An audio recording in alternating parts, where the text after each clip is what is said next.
All right. Good morning, everyone. Welcome to the third panel today. We have dynamic data fueling athlete and military performance. I'm Jen Booten. I am a senior writer at SportTechie. With us, we have the co-founders of the Games Group, which consults athletes, leagues, and startups on analytics and innovation. Steve Gera is a former officer in the U.S. Marine Corps. And we have Dave Anderson, who's a six-year NFL wide receiver, and he's also an MBA holding data scientist. Also on the line, we have Major Neal Jones, an infantry officer in the U.S. Marine Corps, who can give us the military's personal perspective on training technology who's been involved with the Games Group. So welcome, everybody. How's it going? So Steve and Dave co-author a column on SportTechie called Modern Athletics. And one of their first articles for us was called How Football Can Make Marines More Deadly. So today we're going to talk about how military and sports are learning from one another.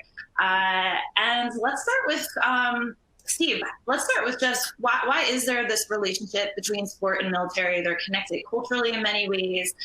What are your thoughts on it? And we'll kind of go through the line here.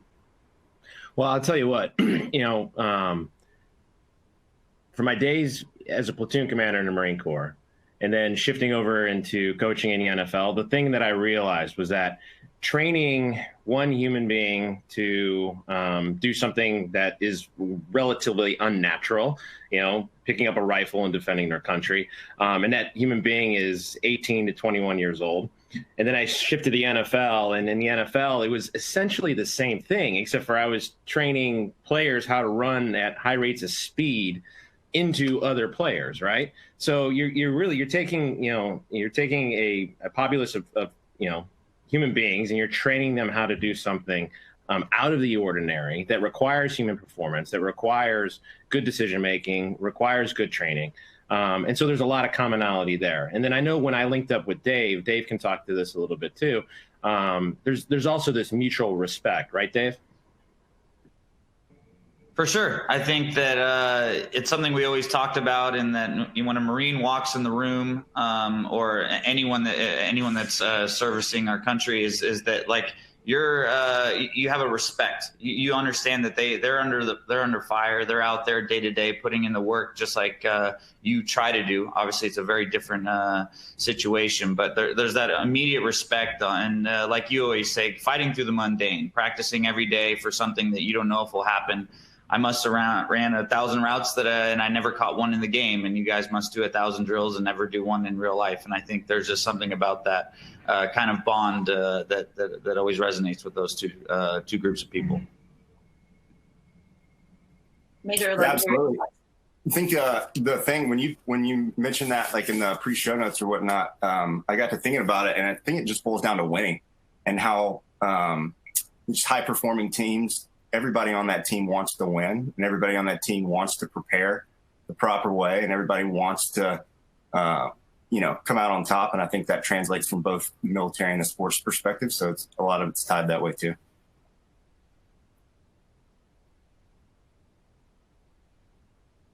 Yeah, and we're starting to see them interact with each other more and more, which we'll move into. So the Games Group did a project with the LA Rams, connecting the LA Rams with the U.S. Marines. And I'd love for you guys to talk about what that was, what that project was, and what kind of the point was and what came out of it. So would some of you guys like to start? Dave or Steve? Yeah, I'll jump in here, and then I'll kick it over to Neal to give us a little bit more color as to why this was, I think, important for the Marines. So it all started with meeting a lieutenant colonel in the Marine Corps that Neal actually worked for, by name of Lieutenant Colonel Warren Cook. He was the battalion commander for 2nd Battalion, 4th Marines, tagged as the Magnificent Bastards. Really interesting, historic battalion in the United States Marine Corps. And Warren, like Neal, actually played football in college. And so he came to me one day, and he just asked a very, very simple what-if question. In college, he remembers going through film study and, using film as one of the main principles where he would actually learn how to play his position better.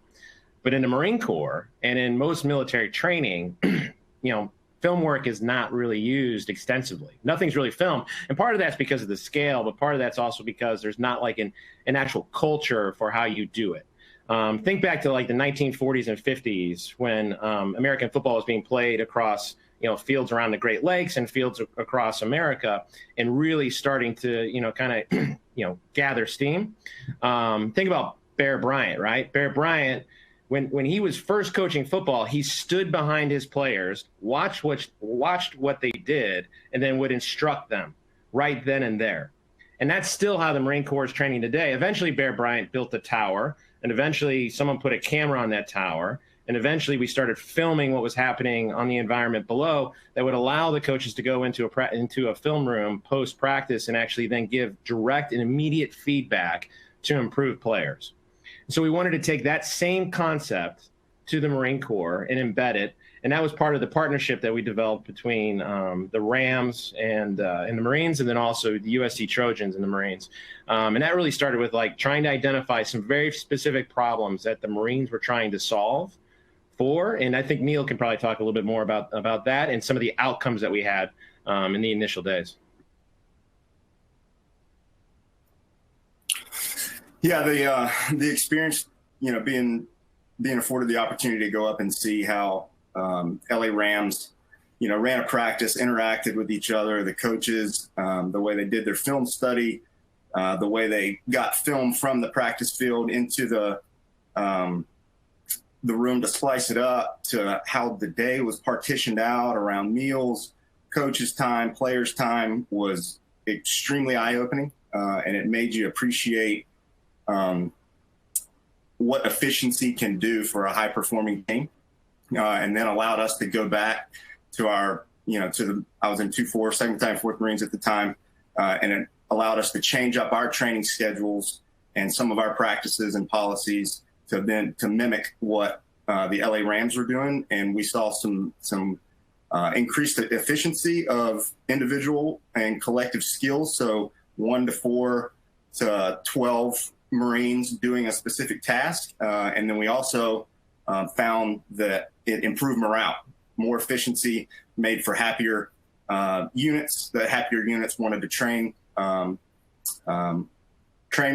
train better, train more efficient. So it was a byproduct of all that. Was pretty good.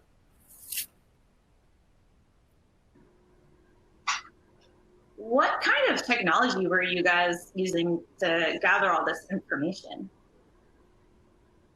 It was actually pretty... Go ahead. You go. Yeah, it was actually pretty simple. I mean, we just grabbed some cameras.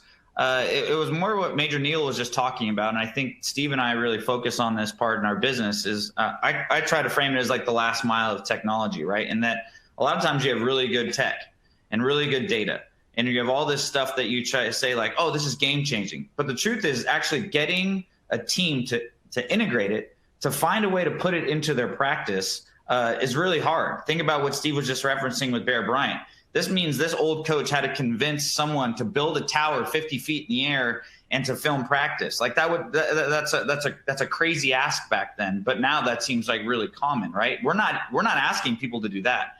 They already had towers. They already had some infrastructure that they could use. The key was, can we just get cameras? Can we get some software to integrate the film and give them an ability to edit it and then use it? That was basically the hardest part. Or the hardest part technology-wise, but the most difficult part was getting them to integrate it from a culture and then change a little bit of their structure and the way they're organized in order to actually use it. And people forget about that with technology. They're like, oh, here, look, you just stick this on your knee and it'll tell you if you're going to get an ACL tear in 6 months. Like, well, that's really hard to do. Like, we don't walk around with this brace for 4 hours a day. People don't even wear a Fitbit for more than a week. So it's really hard to really get people to integrate tech in that last mile perspective. And that's a lot of what we did. But and that part is often overlooked. And it was something we really focused on. And with Steve's background in the Marines, we were able to really get in there, see what they were using and integrate it thoughtfully. I think one of the really interesting things that I saw Neal do when we were in the middle of this project was he got all the Marines together after a couple of days of embedding And then he made them basically back brief to him and to the other leaders inside of the kind of the makeshift unit that was working on this. And then they started to basically take the things that worked for the Trojans or for the Rams, and then he started to adapt them for how they would work inside of their own environment, right? And that integration piece was the key to it. Neal, like what were some of the things that you guys found that were going to end up being some of the more valuable pieces of this going forward and then also maybe talk a little bit about what happened down in Australia. Yeah, absolutely. So I think the biggest thing that we learned is how much quicker Marines could learn when they saw what they were doing and saw what right looked like, as opposed to kind of our antiquated models that we were using before that of just a simple debrief.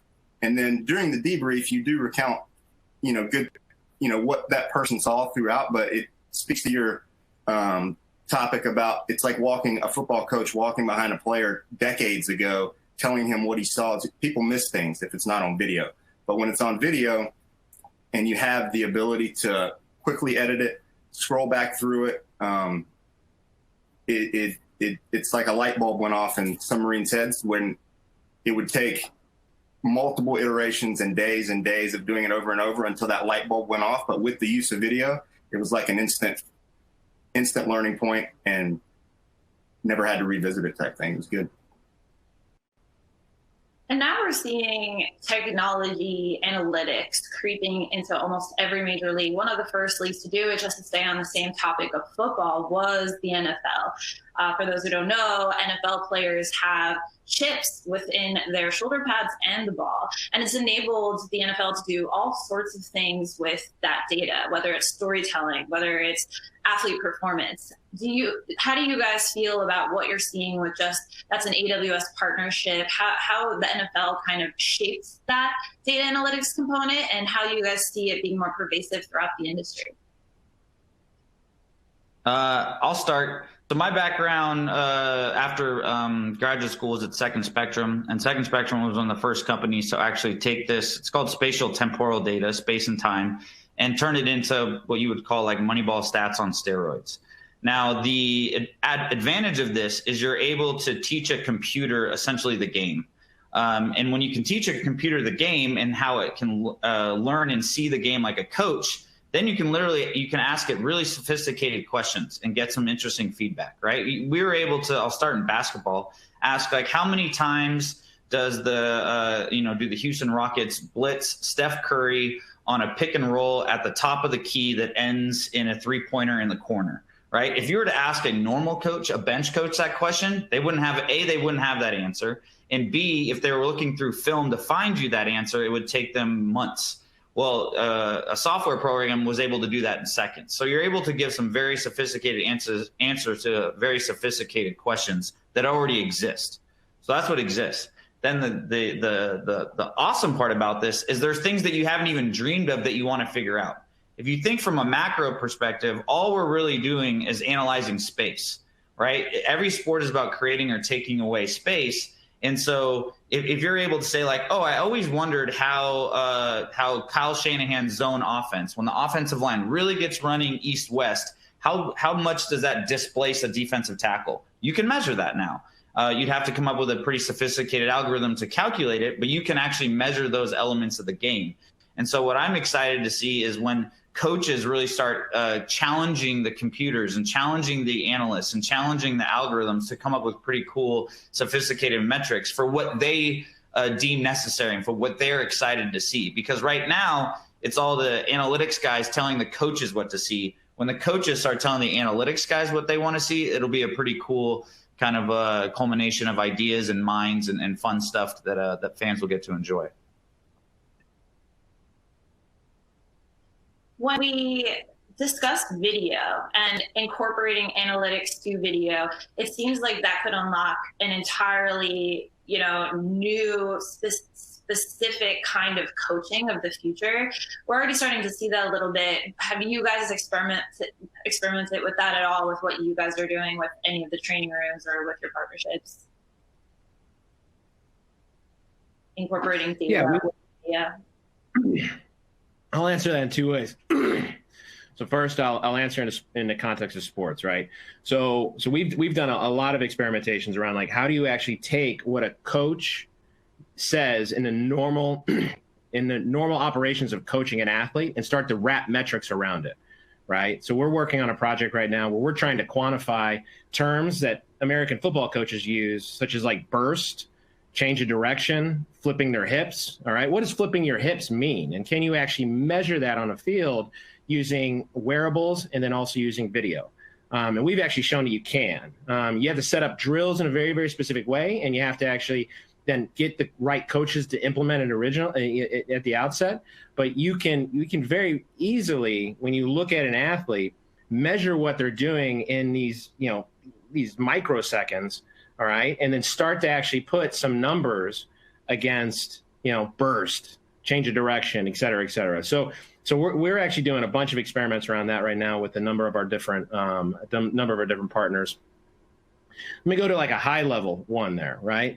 So one of the things that we're attempting to do with the military is we're looking at how do you actually just capture everything that you do so that you can search it and sort it. Because when we go back to like the value in the tactical film room for the U.S. Marine Corps and for all military units is in the fact that now you can tag that video, and those tags, so whether or not you have you're in a squad size element, which is 12 Marines, whether you're in a fire team, which is 4, whether you're in a platoon, which could be 30 to 36.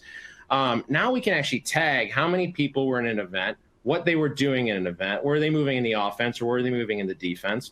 And if we can tag that wide throughout the entire military, we can start to search that, and we can start to figure out like what units are best in specific environments. We can also start to actually, Dave made a great point, sports is all about how you use and take away space, right? That's warfighting 101 as well, is how you use and take away space from your enemy.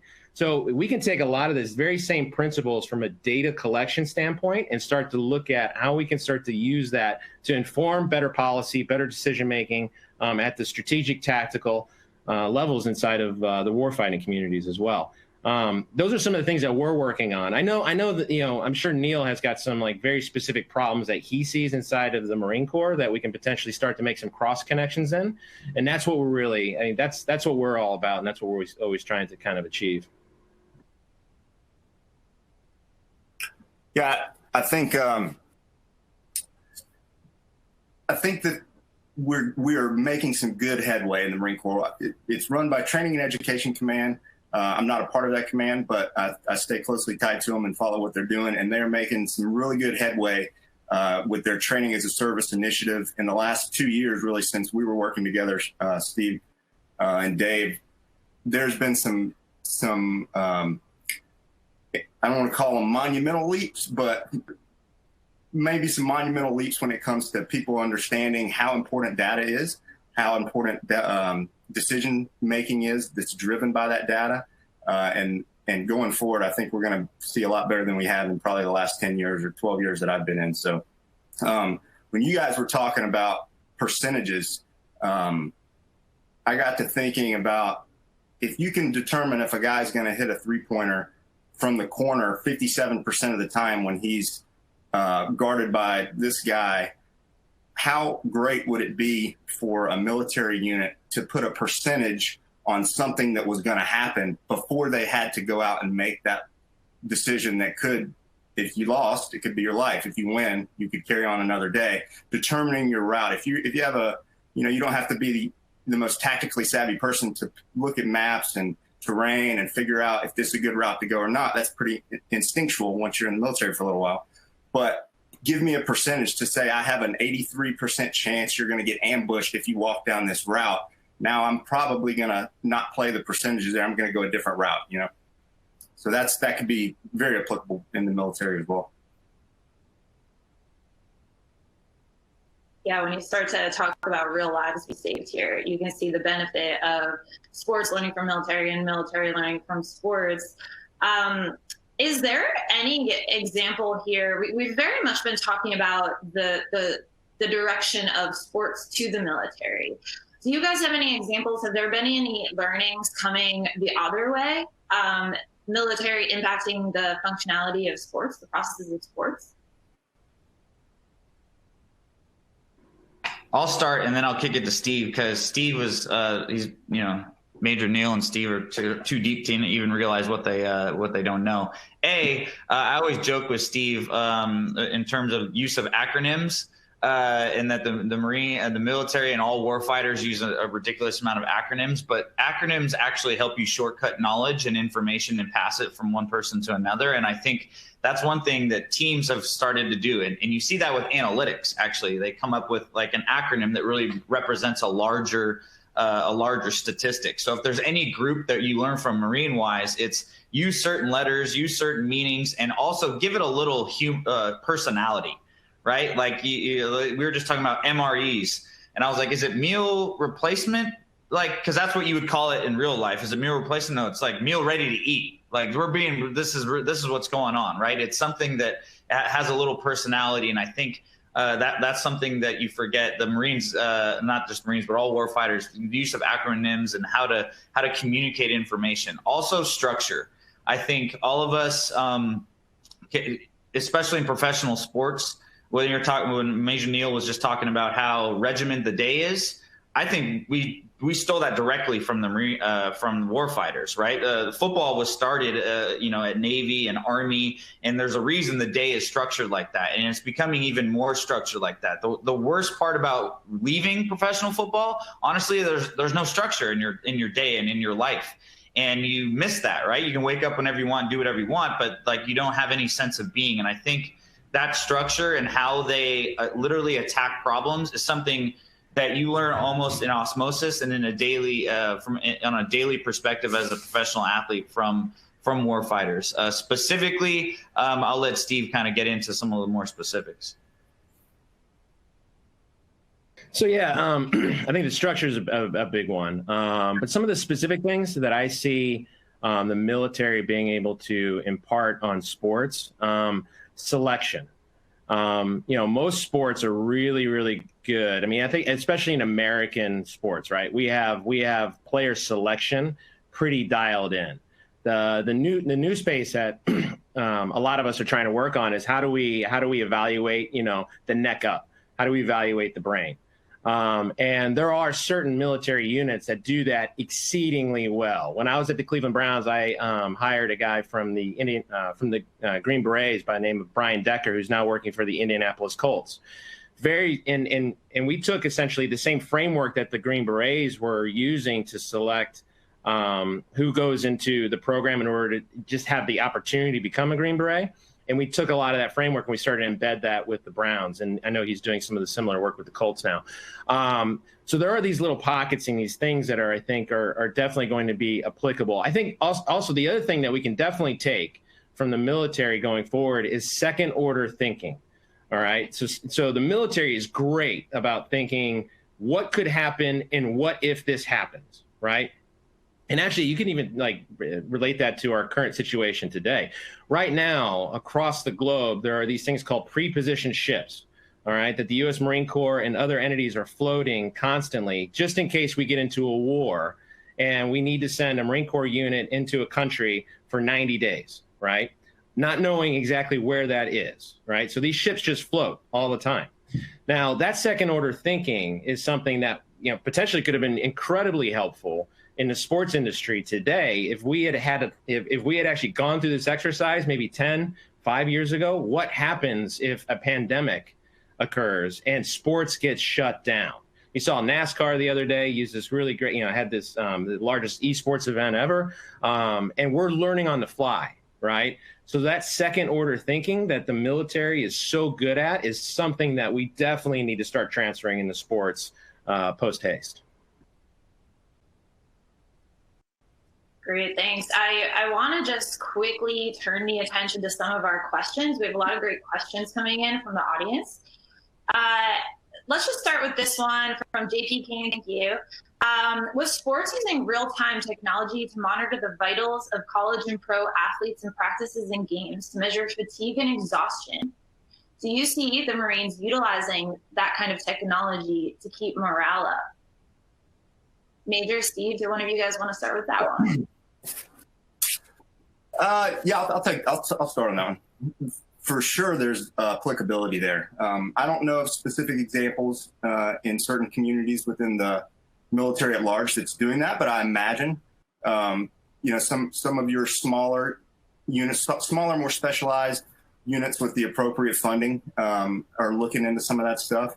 But any opportunity, and I'm assuming it's the same way in football. I know it is in other sports, but any opportunity you have to keep morale up of a unit, of a team, through other means that's maybe not associated with just physically winning a game or something like that is going to make you exponentially better in the long run. So yeah, for sure.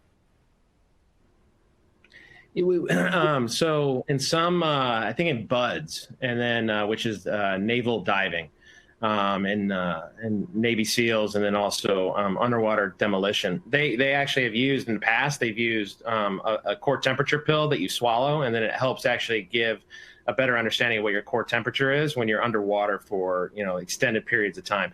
There are other units, smaller units, who are and a lot of these are in the special operations community typically, who are experimenting with real life biometric and vital sign data creation during training. The problem in the military is doing it at scale, is getting it into the infantry community inside of the Marine Corps, and then getting it into the infantry large army community inside of the Army or these other forces. That's always the toughest part. So it's really important that the companies that are developing solutions like that can get the price point down as far as possible, because otherwise it'll never scale inside of the communities.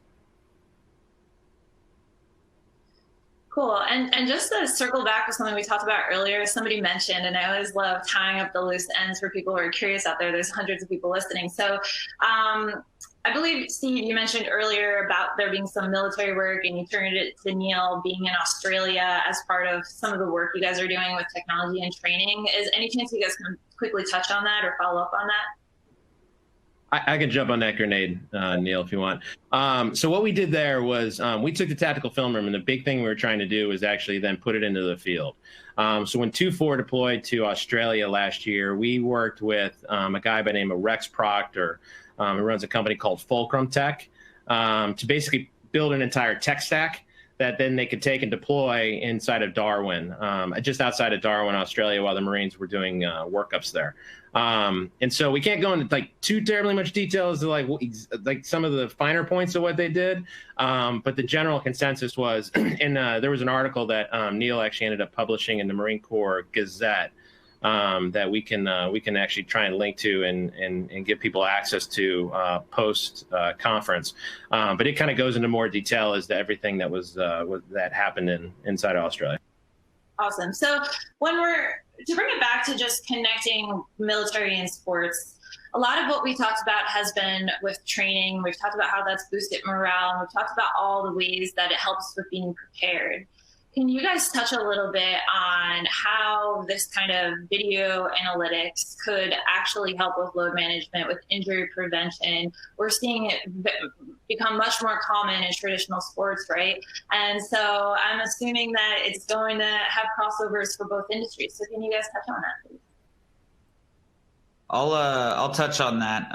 When I was playing, Coach Kubiak on the Texans always had a saying that the best ability is availability. And there's an old saying in the locker rooms, you can't make the club in the tub. And so an athlete is hyper aware of obviously their body and what's going on and their aches and pains. But you've always traditionally been taught to play through ability to play hurt. There's a difference between they say playing hurt and playing injured. And I think athletes kind of dull that pain and mute it out of their brains, and they don't want to hear it, but they just want to go out there and play ball and try to make a team or get a starting job or whatever it is. And what video and data and analytics is to let them first separate those two. Are you hurt or are you injured? And I think having that first understanding is something is something all this data and information should be helping with. And then once you're injured, what can you do to recover from that injury, right? Because data and analytics will tell you contextualize that injury and give you historical information on what happens to people like that and how they better prepare to get back on the field. But more importantly, what happens from injuries like that? Because the largest predictor of injury is previous injury, right? And so like you need to really rehab that injury correctly in order to stop future ones from happening. It's not a coincidence that Kobe hurt his shoulder after hurting his Achilles. He couldn't jump as high, so he had to shoot the ball differently to get it over people, and all of a sudden his shoulder's in a different spot and he tears it, right? So there are things like that. It might seem far away, but it's all connected on the kinetic chain. So really understanding those elements and how those are put together is what is going to help athletes going forward, and allowing them to say like, okay, this is no longer an injury. It's a little achy and painy. It's in the hurt side now. I can definitely go play. Or this is not just bugging me. This is a proper injury that if I don't properly rehab, I will tear my ACL. I will hurt my ankle. I will pop a shoulder or something like that. I think that that's the first case, and I think that's going pretty well so far with a lot of teams. Say from the military's perspective on that, if I any leader, if I had a program, a database program that allowed me to understand who in my unit was injured as opposed to hurt, that could be a game changer, because then you can actually get the people who are injured the proper rehab that they need to get them back into the unit, because every Marine that you'd ever talk to can give you instances of pushing through something in the same way that an athlete can on a football field or whatever else. You just don't want to miss the game. Like you've played hurt and trained hurt and practiced hurt so many times because you don't want to miss the deployment. It's the worst thing in the world, especially for a fighting unit, that if you miss your deployment with your unit, it's, your stomach sinks. You just don't want to. You don't even want to think about that. So oftentimes you'll do something even if you're injured, just not to go through missing a deployment. So. Well, there's a lot of glory in playing injured, right? That's what they write famous stories about. Bob Gibson throwing pitches on a broken leg, Jordan's sick game, right? Everyone carrying you off the field. There's no glory in saying, oh, I'm going to take a couple days off here and wait till I'm full go. So like, yeah, you miss out on the glory if you don't play injured. No. Well, hopefully we're starting to change that storyline in sports now that we're able to prevent it a little bit more. One thing that we touched on earlier was the idea that athletes and military personnel, very regimented, perhaps not more capable, but capable of dealing with a crisis like we're seeing now with the global pandemic. One thing that the sports industry really did lead the shutdown in the U.S., right? And we're seeing that, and the military has always been really regimented. So can you guys talk about just how both military and not what they can learn from each other, sports and military, but actually how they are leaders right now, how other industries potentially can learn about, as one of our question askers here, Charles Jackson, said, Operation Resilience in a time of crisis.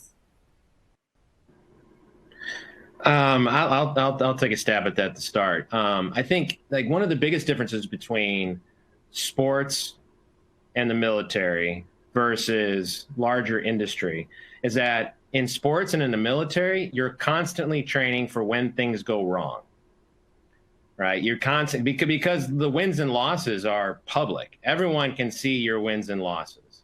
All right. Sometimes they're not as public inside the military, but we typically know when things are going well, and you always know when things are going really wrong. And in other industries, sometimes that's not necessarily the case. So what ends up happening is you get so caught up in just making sure that you're constantly shipping product and that you're constantly marketing and that you have the right churn for your whatever your product is. But you're not training for like when things go wrong. And you don't train for when things go right sometimes either. You just get stuck in the kind of the hamster wheel of making sure that your business is running. And that's what I think a lot of, if you talk about like, other industries, what they can learn from sports and the military is actually sitting back and taking the time to sit down and actually do, like I mentioned earlier, do a little bit of second order thinking. And then what are some of the training programs and ways that we can train in order to handle crises when they happen. And I think that that's probably one of the main things that I think other industries could end up taking from the sports and military culture. I think, aside from that, I think there's also, because sports and military is all about how humans perform inside of teams, the teams are very cohesive normally. So those teams are able to make decisions and react very quickly to problems when they come up, because that cohesion is already formed. And I think that's another thing, just the closeness of the ability that training and constantly working towards solving dynamic problems brings to teams. That's a big part of it as well. Yeah, it is interesting how you see the healthcare professionals now on the front lines, perhaps working in a quasi war zone that they're not used to, right? So it's interesting to kind of take those learnings with you and remember that after this crisis, it's important to practice when things go wrong and be prepared for that. Also related to what's going on right now, I think these digital technologies and analytics are really helpful for game time, for prediction. Is there anything in this very much stay home digital era that we're in at this exact moment that can come from any of these technologies that we talked about? Anything that people, we have Zoom calls going on all the time, right? We're doing a virtual conference, but is there anything people in real time now can start to do with this technology that's at our hands, with this, in a sense, smart video? I'll tell you real quick, just from a military perspective, there's it's the same way as football. Just because you can't get out on the field and play right now, if you will, or just because maybe some training is curtailed, doesn't mean you can't utilize these programs to learn in front of the computer and train your mind so that you can then get out and physically do what it is you just trained your mind to do. So that's pretty easy. I think I'll answer part of that last question that you had in this one. Like, let's be clear, this sucks. And a lot of what you do when you're training, if as a warfighter and as a football player or any sport, it sucks. It's every day. It's a grind. You don't want to put your helmet on at 7 a.m. and run into 300-pound men. It just sounds like a bad idea. You don't want to put your helmet on at 4 a.m. and go hide in trees for 6 hours. Like, that's just stuff you don't want to do. It sucked. And so I think that's why some of these athletes and warfighters are better prepared, because they're used to dealing with stuff that sucks. And how that helps you, I think also control what you can is what we were always taught when you play football, right? Like, you're the fifth receiver on the roster. That's what I was. That's not something I could really control. All I control was the rep that was given to me at that moment. Can I win that rep? And if I constantly win that rep, I will be the fourth, and then I'll be the third, and then I'll be the second, right? Like, right now you can control what you can in your day, right? You can control the information that you look for. You can control how you spend your time. That's what you can control. What's going out there, like, it's chaos. I don't want to say it's chaos. I don't know what it is. I'm controlling what I can, right? And I control what my family is doing, what my kids are doing from a daily perspective, and what I'm trying to do or trying to get done on a daily basis. And when you talk about video and data and analytics, I think there's too much. I lean on name drop. I'll do a name drop. Nate Silver is someone who I follow pretty closely in these times like this, because he does a great job of saying, like, hey, statistics, let's be clear. You can lie and fudge statistics however you want. And there's not a lot of great statistics to tell people how to act in their own communities, right? Italy has this pandemic and it's like this. What you really should be interested in is, what type of community am I in, and how is that similar to another type of community? Los Angeles could not be more different than New York. There's not a subway here. Everyone doesn't talk to each other every 30 seconds on the subway and interact. And I can't go from here to Studio City in 30 seconds. So, like, how that city is handling what's going on is completely different to how I am. So that's where data and statistics and analytics fall apart. You have to really control what you can and find the information that you can and make it applicable for you. Yeah, I think, I've read over the last couple of days, like, a lot about virtual fitness, a lot about like new technologies and the way that people are predicting the way the world's going to change because of this. I think that's probably like the thing that most people can do right now. What most people can do right now by leveraging technology is honestly just get out into the internet and get out onto some of these platforms, have conversations, learn, upskill yourself, and start thinking about how can we use our opportunity inside of sports to bring, not only, this country back, but other countries back once we start playing again. And how are crowds going to react differently when they go to stadiums? How are athletes going to be trained slightly differently if this happens again? How are we going to change the fan experience so that we can get as many people back into stadiums as fast as possible, but safely as possible? And I think right now, the best use of all the technology, to your question, Jen, is informing micro communities that can start to bubble up into big ideas that we can use collectively to actually make sports like the flag that actually helps bring us back and out of these unprecedented times. I think learning and creating community right now is the best thing that we can do. All right, everyone. Well, thank you guys so much for taking time today. Our panel's done. We're heading into a lunch break, but we'll be back at 1:20 with another track on fan experience. So stay tuned, everyone. Thank you guys for joining us. Thanks.